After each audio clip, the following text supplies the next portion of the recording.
내 심령 위에 성령을 부으소서. 가물어 메마른 땅에 단비를 내리시는 성령의 단비를 부어 새 생명 주옵소서. 참되신 사랑의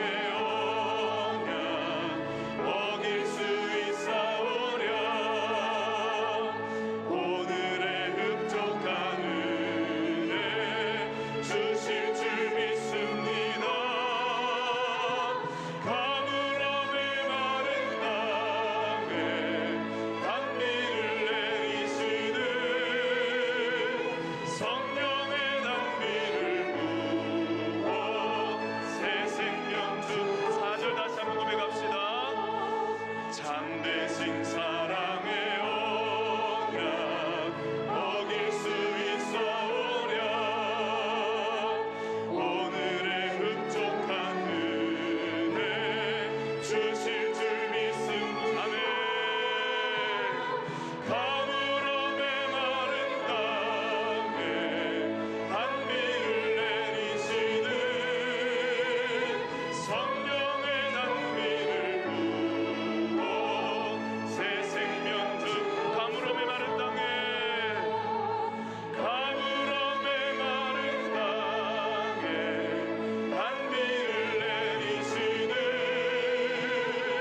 성령의 단비를 부어 새 생명 주옵소서.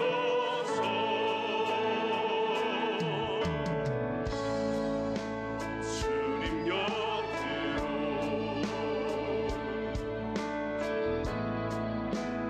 나를 이끄소서. 내 모든 것 다 드리며 충성 듣기 원하네. 나의 참 소망 나의 참 소망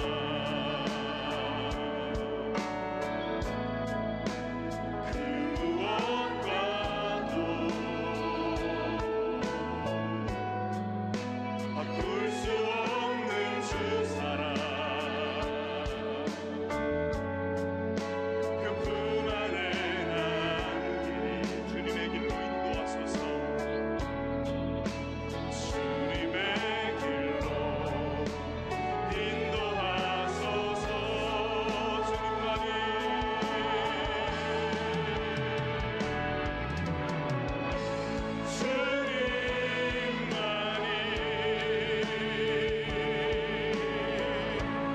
내 모든 것 되시니 주님만이 더하게 하소서. 다시 한번 고백합시다. 주님 곁으로 주님 곁으로 주님 날 이끌어 주옵소서. 날 이끄소서. 내 모든 것 다 드리며 주님 음성 듣기 원합니다. 주 음성 듣기 원하네. 나의 참 소망 나의 참 소망 그 무엇과도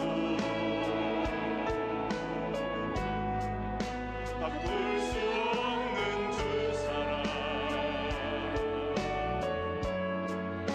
그 품 안에 나랑. 자, 오늘부터는 마가복음 강해로 다시 돌아왔습니다. 연말 연초를 좀 지나고 이제 마가복음을 이제 올해 마무리를 또 지으려고 그럽니다. 자, 예수님이 이제 십자가를 앞둔 시점에 겟세마네 동산에 오르셨습니다. 제자들과 함께. 마지막 아마 제자들과의 여행이 되겠죠. 마지막 동행의 장면입니다. 오늘 이 본문 가지고 다음 줄과 두 번에 걸쳐서 살펴보려고 합니다. 십자가를 앞두고 예수님이 기도의 동산, 평소에 늘 드나드셨던 겟세마네 동산에 오르셨습니다. 십자가라고 하는 거대한 사건을 앞두고 주님이 취하신 것은 기도였습니다. 육체를 입고 계신 그리스도에게 있어서 십자가 사건은 만만한 사건이 아닙니다. 우리는 흔히 예수님이시니까, 하나님의 아들이시니까 그렇게 무덤덤하게 담담하게 십자가를 맞이했을 것이라고도 생각할 수도 있지만, 육체를 입고 오신 그리스도에게서 십자가 사건은 결코 만만한 게 아니었습니다. 매우 위협적인 것이었죠. 36절을 오늘 보면 이르시되 아빠 아버지여, 아버지께는 모든 것이 가능하오니 이 잔을 내게서 옮기시옵소서. 그러나 나의 원대로 마시옵고 아버지의 원대로 하옵소서 하고 하시고 그랬습니다. 참 위대한 기도입니다. 이 36절 한 구절이 위대한 기도예요. 이 잔을 내게서 옮기시옵소서 그랬습니다. 이 잔을, 컵이죠. 잔입니다. 이 잔은 무슨 잔입니까? 저주의 잔입니다. 하나님의 진노를 쏟아부으신 잔, 심판의 잔이기도 합니다. 그런데 이 잔은 죄인이 마셔야 할 잔이죠. 그런데 예수님 앞에 그 잔이 지금 놓여 있는 것입니다. 그 앞에서 예수님이 멈칫하시고 계신 거죠. 멈칫. 왜냐하면 거기에 온 인류의 죄에 대한 대가를 쏟아부으시는 그 저주를 주님이 당하셔야 했기 때문입니다. 특별히 어둠의 권세자들이 예수를 죽이기 위해 총공세를 퍼붓고 있습니다. 십자가 사건은, 이 형벌은 인간이 당할 수 있는 가장 가혹한 형벌입니다. 특별히 이것은 육체적인 고통은 말할 것도 없고 가장 길게 고통을 겪으면서 죽어가게 하는 잔인한 형벌입니다. 육체적인 고통은 말할 것도 없어요. 정신적인 고통을 동반한 것입니다. 그리스도가 이 십자가 앞에서 당하시는 그 고통은 육체적인 고통을 훨씬 뛰어넘는 것입니다. 가끔 어떤 분은 마취 없이 척추 수술을 하셨는데 예수님의 고통에 동참하고 싶었다는 얘기를 간증을 하시는 분을 들었습니다. 그 보통 일이 아니죠. 마취를 안 하시고 척추 수술을 하셨으니까. 그러나 그 마음은 가상하지만 예수 그리스도의 고통에 동참하는 것은 불가능합니다. 죄 없으신 하나님의 아들이 겪으신 고통은 인간의 상상을 훨씬 넘어서는 것이죠. 자, 우리는 이 겟세마네 동산에서 그리스도가 십자가로 가시는 그 과정의 그 고뇌를 오늘 우리가 보게 됩니다. 여기에는 큰 고통, 그 정신적 고통, 또 육체적인 고통, 영적인 고통, 오늘 또 아빠 아버지요 그랬는데 아버지로부터 거절받는, 버림을 받는 사건, 인류의 유일한 사건. 여기는 고통이라고 하는 큰 과제가 하나 있는 것입니다. 여러분, 기독교의 중심부에는 이 십자가의 고통이 이렇게 놓여 있습니다. 중심부에 그게 있습니다. 이 말은 기독교는 결코 가볍지 않다는 겁니다. 가볍지 않다. 이유는 십자가 때문입니다. 이 십자가는 고통에, 인간이 겪고 있는 모든 고통의 깊숙한 곳까지 다 들어갈 수 있게 하는 것이 이 십자가입니다. 여러분, 죄 많은 세상에 살아가는 인간은 고난의 문제를, 고통의 문제를 피할 길이 없습니다. 그래서 고난은 추상적이지 않습니다. 우리는 고통하면 와닿습니다. 왜? 일상에서 우리가 마주치는, 살아가면서 경험하는 실제이기 때문에. 고난을 다루지 않고 인생을 말할 수가 없습니다. 그런데 우리에게 밀려오는 이 고난은 해석이 어렵다는 겁니다. 불가해하다. 고통은 다면체라고 그래요. 어떤 한 면만이 아니에요. 너무도 면이 달라.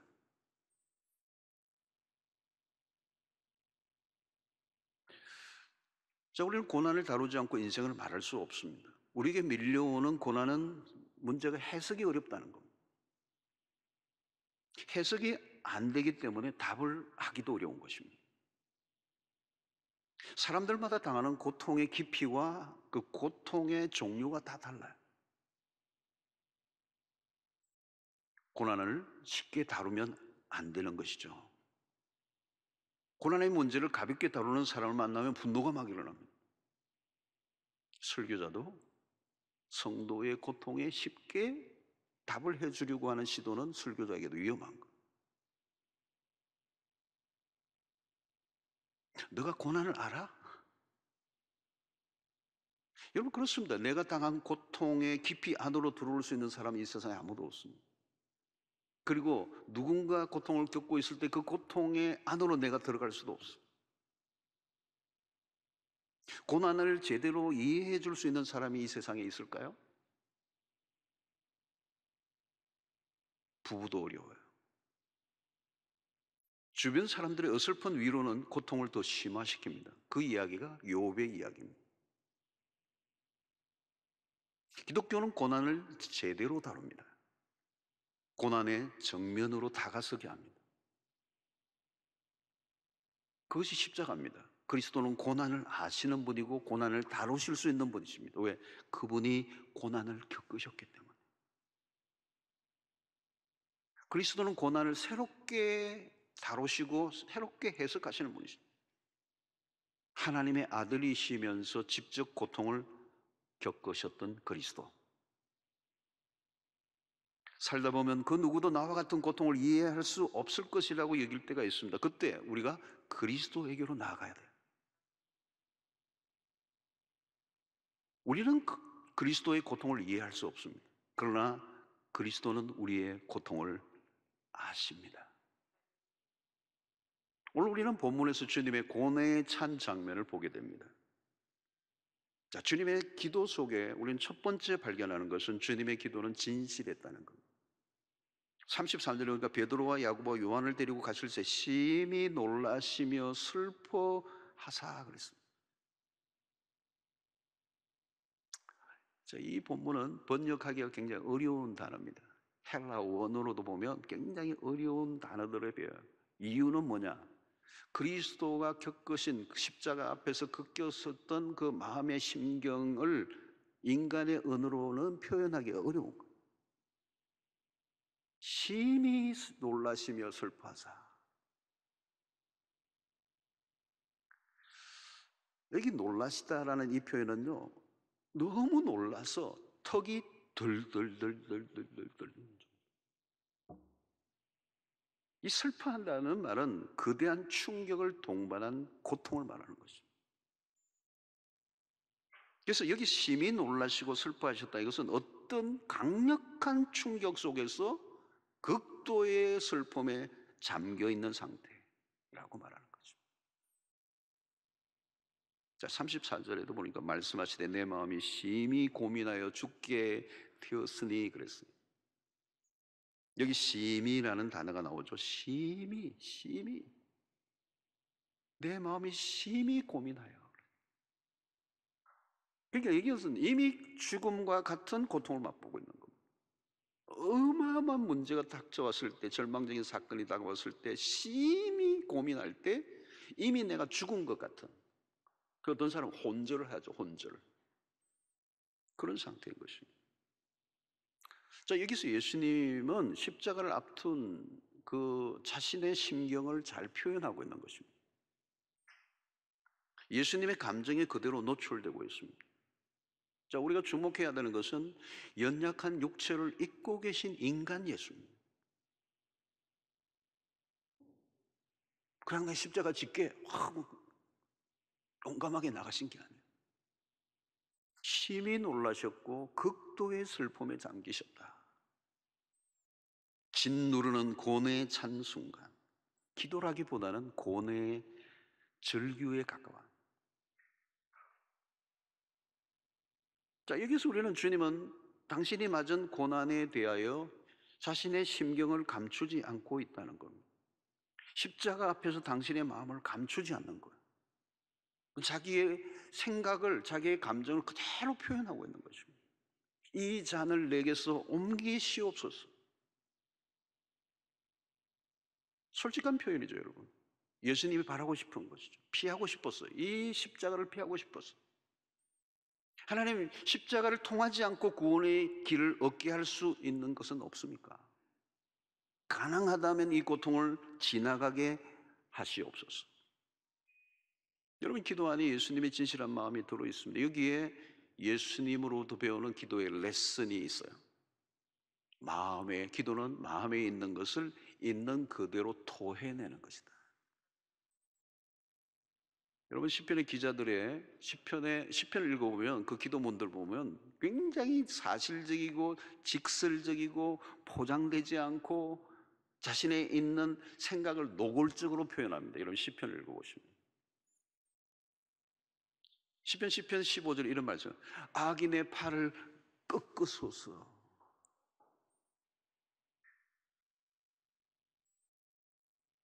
58절 6절에 보니까 하나님이여 그들의 입에서 이를 꺾으소서. 대단한 얘기예요. 이빨을 다 부러뜨려 주시옵소서. 여과 가정이 전혀 없이 쏟아져 나옵니다. 심할 정도로 거칠게 표현합니다. 울분을 토해냅니다.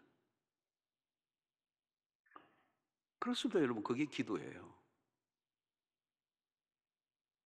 기도는 우리의 소원이나 갈망만을 표현하는 것이 아닙니다. 우리의 감정까지 쏟아낼 수 있어야 된다는 거예요.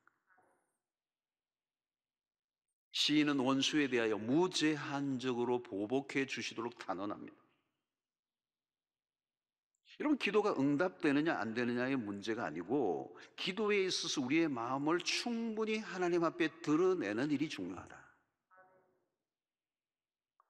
그래서 시편을 통하여 하나님은 우리의 어떤 것이라도 다 받아들여 주시는 분이심을 알려주고 있는 것입니다. 어떤 사람은 자신의 진심을 드러내지 않아요. 포장된 기도를 하는 거다.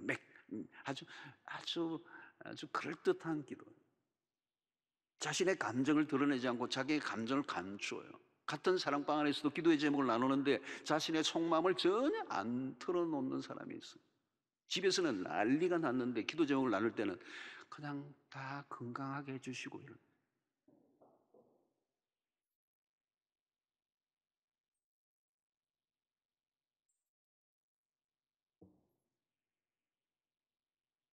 그러면 기도는 맴돌 수밖에 없는 겁니다.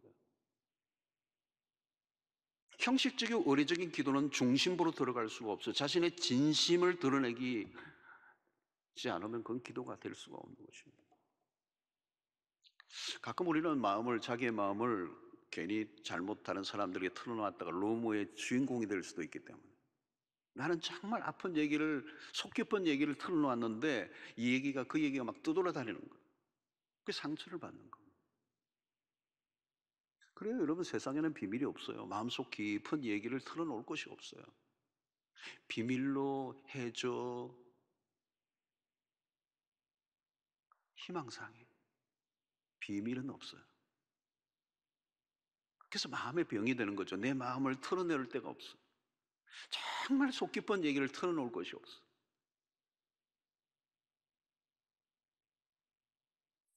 그러나 여러분, 우리가 하나님 앞에 나갈 때는 우리의 외투를 벗어야 돼요.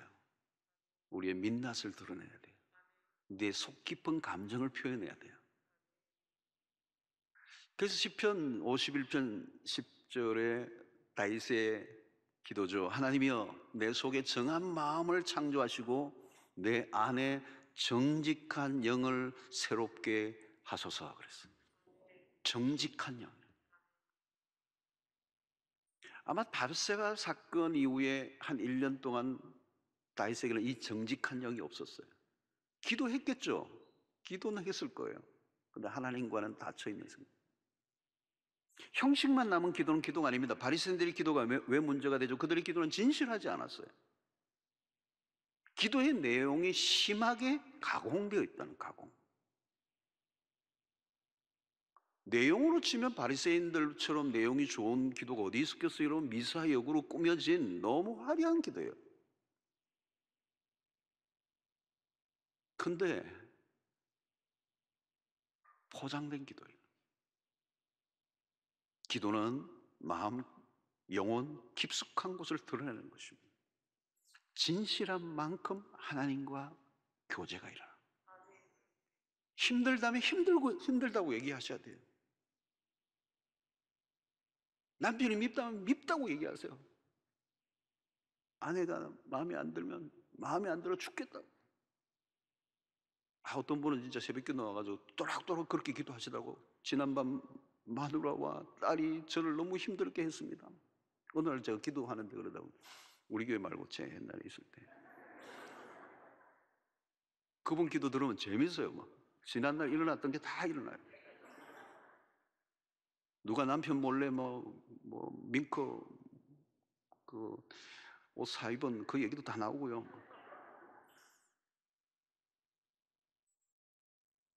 하나님 앞에서 훌륭해 보이려고 하지 말라는 거예요. 하나님 앞에서 자존심 세우지 말라는 거예요. 지금 예수님이 이 잔을 내게서 옮기시옵소서. 이 진실한 기도예요. 여러분, 하나님은 우리의 모든 이야기, 모든 마음, 모든 기도를 들어주실 준비가 돼 있어요. 물론 응답은 하나님이 알아서 하세요. 끄끄소서 한다고 끄끄시는 분은 아니에요. 끄끄소서 막 소리를 지르다가 어느 날 그 기도가 깊어지면 어때요? 아버지, 아까 내가 정신을 못 차리고 그 소리를 했습니다.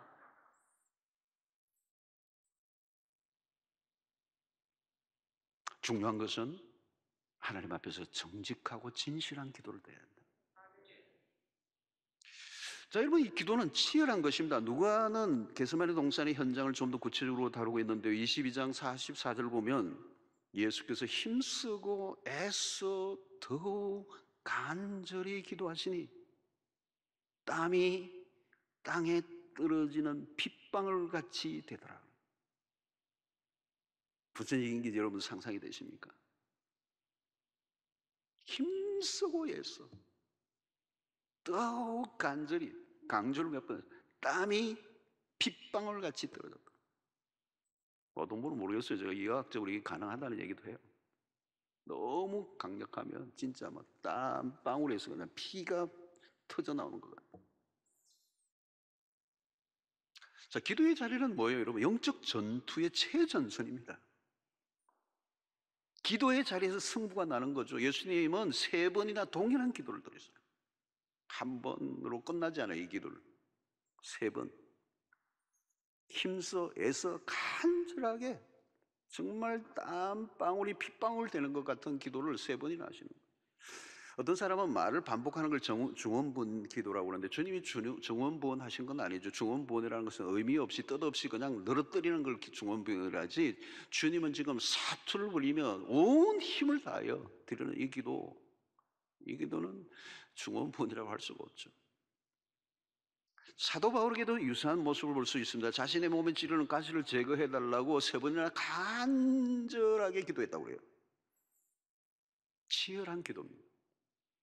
바울에게 이 육체 찌르는 가시는 자신의 사역을 감당하는 데 지장이 줄 정도였습니다. 그러니까 하나님 앞에 간절하게 3번이나 간구했는데, 이 기도도 치열한 기도예요.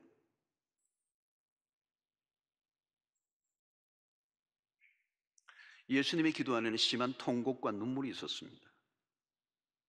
통곡하는 기도, 눈물의 기도.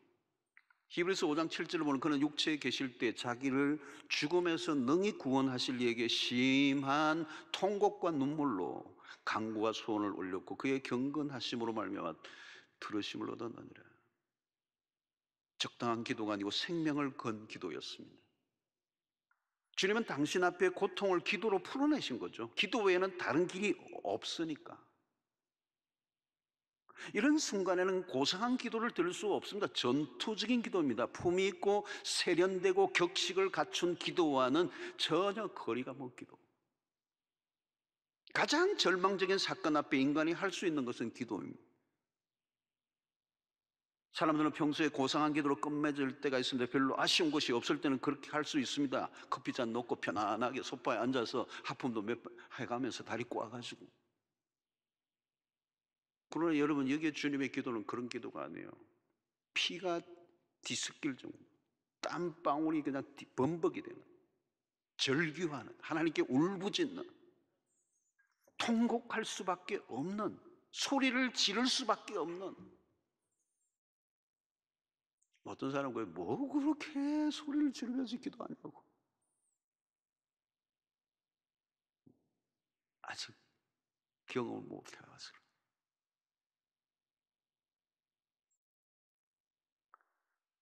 여러분, 세상에서 가장 치열한 곳이 있다면 기도의 자리입니다. 야복나루의 야곱은 하나님의 사자와 사투를 벌입니다. 하나님의 사자가 야곱의 엉치뼈를 쳐버렸습니다. 엉치뼈를 쳤어요. 그냥 주저앉는 겁니다. 근데 안 놓잖아요. 매달리잖아요. 야곱의 모습은 처절합니다. 죽느냐 사느냐예요. 형 에서가 400인을 거느리고 옵니다. 모든 게 초토화될 수밖에 없는 이 절체절명의 순간에 그는 매달리는 거죠. 뼈가 부러졌음에도 불구하고 처절하게 매달립니다. 날이 새기까지.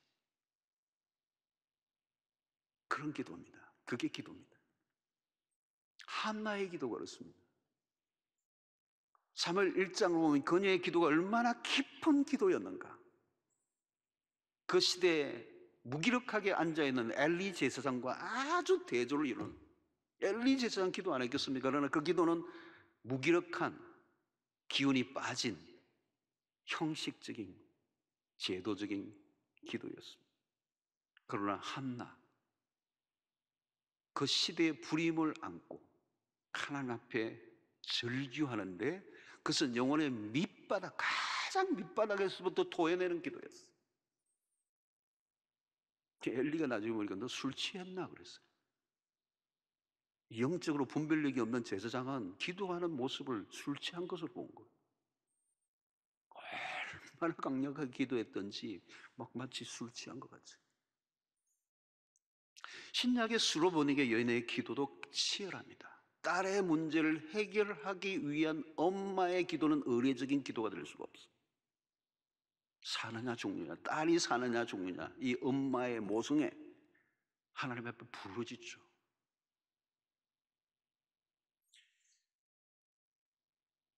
여러분, 기도가 늘 달콤하고 감미롭지만은 않습니다. 감정을 더 이상 억누를 수 없을 때가 있다는 거예요. 산모가 해산의 진통을 하듯이 울부짖는 기도를 해본 적이 있으십니까?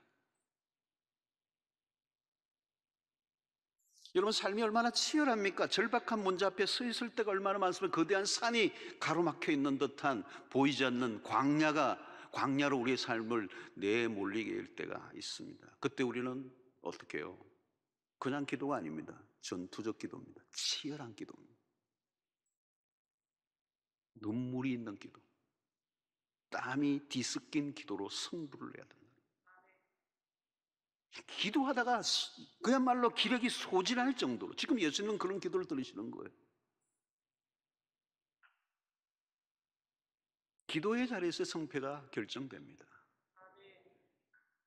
근데 제자들은 어때요? 깊이 잠들어 있습니다. 예수님의 모습은 너무도 대조적이에요. 예수님은 겟세마네 동산에서 기도로 사투를 벌리며 마침 승리의 길로 가죠. 그러나 제자들은 실패의 길을 걷습니다. 땀과 눈물이 섞인 기도는 위력이 있어요. 치열함이 없는 기도는 기도가 아닐지도 모릅니다. 사랑하는 성도 여러분, 여러분들의 기도의 자리를 한번 점검해 보시기를 바랍니다.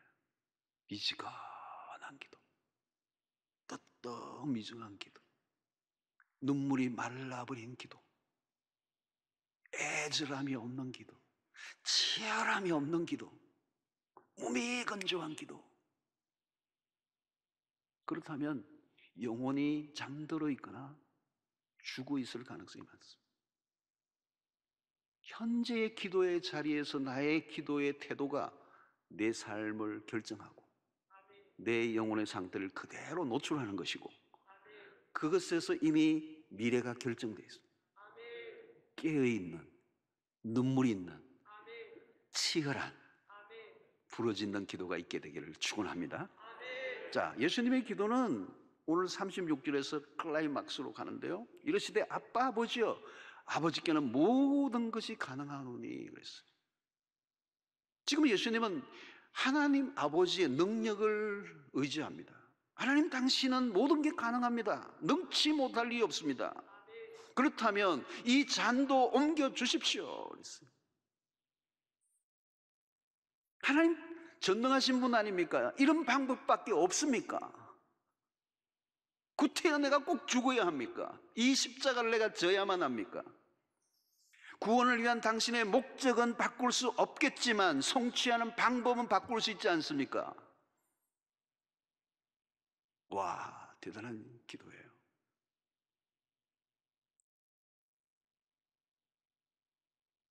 할만하시거든 이 잔을 내게서 옮기시옵소서.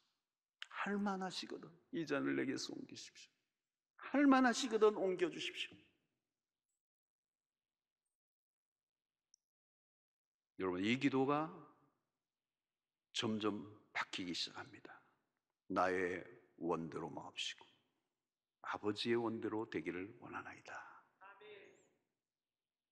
여러분, 이것은 체념이 아닙니다. 체념의 기도가 아닙니다. 아버지의 뜻에 완전한 복종입니다. 예수님은 겟세마네 동산에서 최고의 기도의 최고봉으로 우리를 안내하세요. 기도는 나의 원함을 관철하는 것이 아닙니다. 우리는 기도를 나의 목적을 이루는 도구로 생각할 때가 많습니다. 물론 하나님 우리의 기도를 들어주시기를 기뻐하십니다. 그러나 그것은 기도의 출발일 뿐입니다. 한 걸음 더 나가야 돼요. 하나님은 알라딘의 램프의 요정 지니와 같은 존재로 여겨서는 안 돼요. 지니야, 소원을 들어줄래? 만약 우리가 부르면 언제든지 나타나 나의 소원을 들어주는 신을 찾는다면 무당 종교와 다를 바가 없습니다. 무당에게 굿을 부탁하는 이유가 뭘까요? 나의 소원을 들어달라는 거예요. 무슨 거기에는 고상한 하늘의 뜻이나 이웃사랑의 개념이 전혀 없어요. 오직 내 소원만 들어주면 돼요. 여러분, 예수님의 기도를 통해 우리가 배워야 할 기도는 다릅니다. 나의 원함이 성취되고 응답받는 것이 아니라 나의 뜻이 꺾이고 아버지의 뜻 앞에 복종하는 기도. 이게 주님의 기도의 모델입니다. 히브리서 5장 8절로 9절에 보면 그가 아들이시면서도 받으신 고난으로 순종함을 배워서 온전하게 되으셨죠. 자기에게 순종하는 모든 자에게 영원한 구원의 근원이 되시고 있습니다. 주님은 완전한 복종을 보여주십니다. 주님은 아버지가 주신 잔을 외면하지 않아요. 그러나 나의 원대로 마옵시고 아버지의 원대로 하옵소서. 사실 여러분, 이 기도는 예수님 생애 전체를 보여주는 것입니다. 예수님은 그동안 그렇게 사셨습니다. 당신의 뜻을 따라 상기하라, 아버지의 뜻을 따라 사신 분. 산상수훈의 삶이 그렇습니다. 십자가가 뭘까요? 자기 부정, 나의 길이 아니라 아버지의 길. 제자의 길을 걷는 사람이라면 겟세마네 동산의 주님의 기도를 우리는 배워야 합니다. 아버지의 뜻 앞에서 우리의 선택은 하나만 있습니다. 순종입니다. 하나님의 뜻이 분명하다면 타협의 여지가 없어요. 우리의 소원보다 아버지의 소원이 훨씬 더 크고 완전하기 때문입니다. 예수는 이미 하나님의 뜻을 알고 계셨습니다. 그럼에도 반복해서 같은 기도를 드리신 이유는 뭘까요? 전능한 신으로 십자가에 매달리는 게 아니에요. 연약한 인간의 몸으로 그 자리에 나아가셨기 때문에 그 십자가가 얼마나 치열한 전쟁인가를 보여주고 있는 것입니다. 결코 간단하지 않다는 거예요. 극도의 압박감을 받으며 나의 원과 아버지의 원 사이에서 그런 힘든 과정을 거치고 있는 것이 세 번의 기도를 통해 우리가 알려주고 있는 것입니다. 성도 여러분, 나의 원함을 끊고 아버지의 원하심으로 넘어가는 이 길이 얼마나 어렵고 험한 길인가.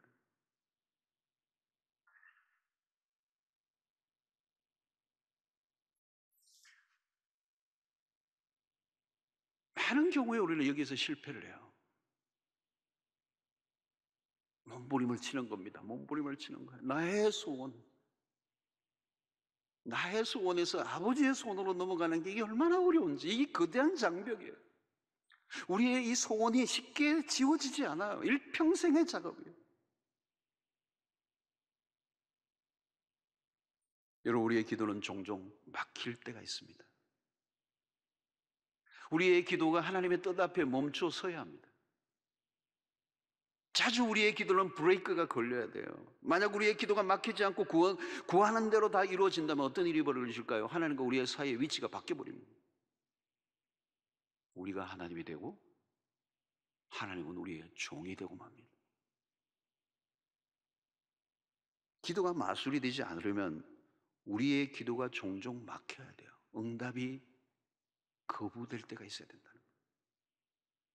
우리의 기도대로 이루어지지 않아야 정상이라.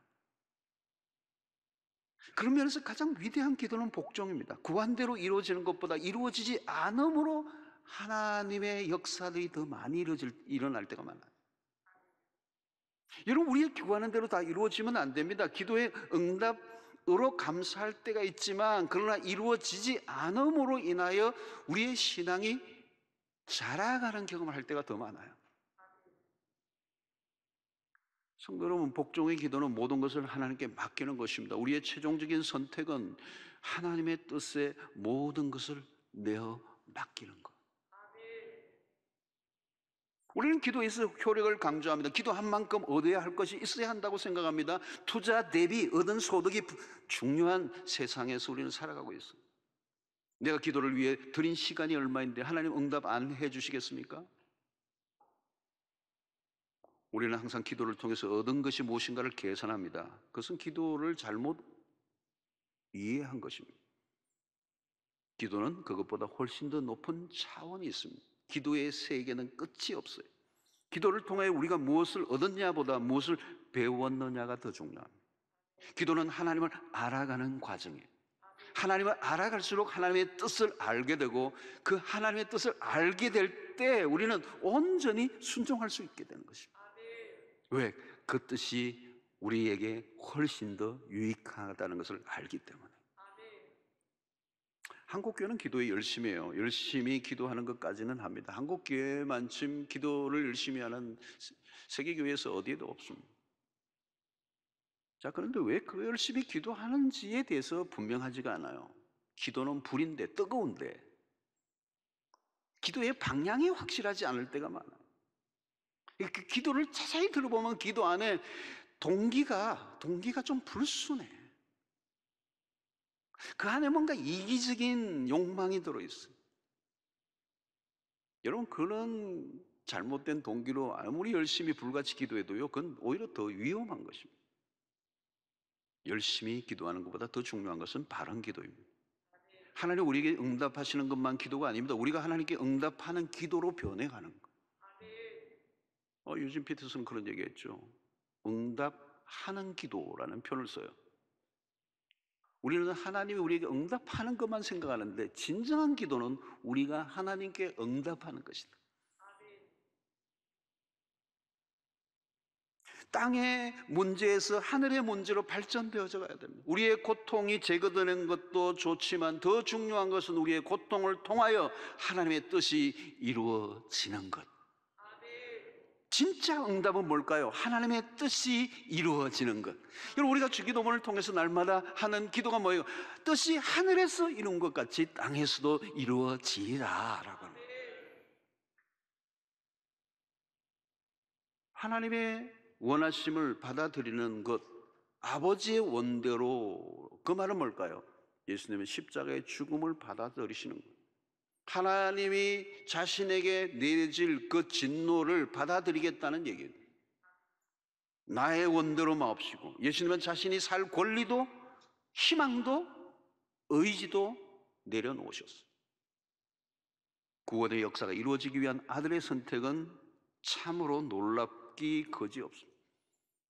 아들은 아버지의 뜻에 모든 것을 맡깁니다. 완전한 복종, 바로 여기에 하나님의 역사가 이루어지는 지점이에요. 창세기 22장에 아브라함이 아들을 번제단 위에 올려놓습니다. 이삭은 아버지 앞에 완전한 복종을 보여주죠. 여러분, 그 당시에 창세기 22장 정도면 이삭이 틴에이저를 통과하고 있는 그런 나이에요. 아브라함은 벌써 나이가 완전 노인이죠. 번제단 위에 올려놓으려고 할 때 그냥 순순히 아들 이삭은 번제단 위에 올려지는 거예요. 웬만하면 아빠 왜 이러시는 거예요? 이러면 아브라함 완전히 큰일 나죠. 그대로 순종하는 아들, 그리스도를 예표하는 것이죠. 그때 하나님이 이삭을 위하여 숫양을 준비해 놓으셨습니다. 여호와 이레. 세례 요한이 그렇게 고백했던 세상 죄를 지고 가는 하나님의 어린 양이 바로 그것입니다. 예수님은 지금 아버지의 처분에 모든 것을 내어 맡기고 있는 것입니다. 하늘의 뜻이 이루어지는 곳에는 복종이 있습니다. 기도의 절정은 응답이 아니라 우리의 어떤 원함이 이루어지는 게 아니라 아버지의 뜻에 완전한 복종을 하는 거예요. 복종은 나의 원함이 아닌 하나님의 원하심에 대한 응답입니다. 이것이 기도의 절정입니다. 여러분, 우리는 우리에 대해서 몰두하죠. 세상 안으로 들어가면 모두가 자신의 권리를 주장하기 바쁩니다. 세상은 끝도 없이 나의 권리와 상대의 권리의 싸움, 이 충돌이 벌어지는 세상이에요. 나의 정당함을 주장하기 위해 몰두합니다. 자신의 권리를 결코 놓치면 안 된다고 우리는 세상 속에서 배워와요. 어디를 가나 권리를 쟁취하려고 핏대를 세웁니다. 결정적인 순간에 오면 하나님의 뜻은 온데간데 없어요. 각자가 자기의 목소리 내기에 정신이 없습니다.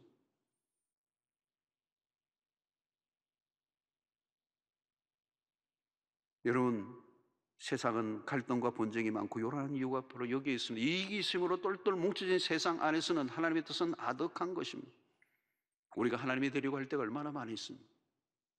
우리는 나에게 지어진 고통을 피하게 해달라는 기도를 들 때가 얼마나 많습니까? 고통은 일단 피하고 보자. 그러나 고통을 피하고자 한다면 고통을 통하여 이루실 하나님의 뜻을 알 수가 없습니다. 하나님은 고통을 통해서 일하십니다. 고통의 시간을 통하여 하나님을 더 깊이 알게 하십니다. 여러분, 언제 하나님께 가장 가까이 나갔습니까? 언제 하나님을 만났습니까? 언제 내 신앙이 가장 깊어졌습니까? 틀림없이 고통의 순간이에요. 모든 것이 잘 돌아갈 때보다 고통의 순간에 우리는 훨씬 더 깊이 하나님을 만납니다. 고난의 신비입니다. 고난의 신비. 고난은 우리의 머리로는 이해하기 어려운 일들을 만들어내는 것입니다. 고난은 이해가 안 될 때가 있지만 그 안에 하나님의 뜻이 있습니다. 그래서 고통에는 뜻이 있다고 말씀하는 거예요. 고통 속에 하나님의 섭리가 숨쉬고 있습니다. 주님은 십자가를 목전에 둔 겟세마네 동산의 기도를 통하여 우리에게 기도를 가르쳐주고 있습니다. 다양한 기도가 있지만 겟세마네 동산의 예수님의 기도는 기도의 레슨의 절정입니다. 겟세마네 동산의 주님의 기도로 주님은 이미 승리하셨고 마귀의 모든 유혹을 물리치시고 겟세마네 동산의 기도를 끝내고 뚜벅뚜벅 십자가 앞으로 걸어가시죠. 이미 그곳에서 기도로 승리하셨기 때문에.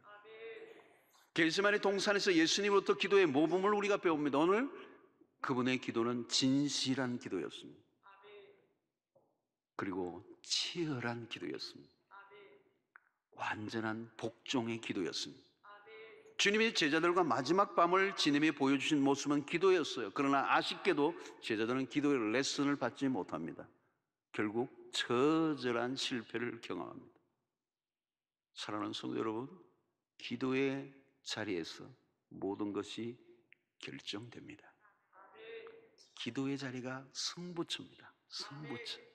기도의 자리에서 승리하시기를 축원합니다. 기도에서 이기면 이깁니다.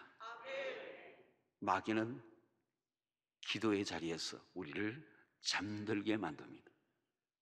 주님을 닮은 위대한 기도자들이 되셔서 이 어려운 시대 끊임없이 우리에게 밀려오는 수 없는 고난의 파도 속에서도 시련을 능히 견뎌내고 그 시련 속에 하나님의 뜻을 발견하고 그리고 그 모든 시련 속에 다가오는 마귀의 강교한 유혹을 분별해내고 승리하는 주의 백성들 되시기를 축원합니다.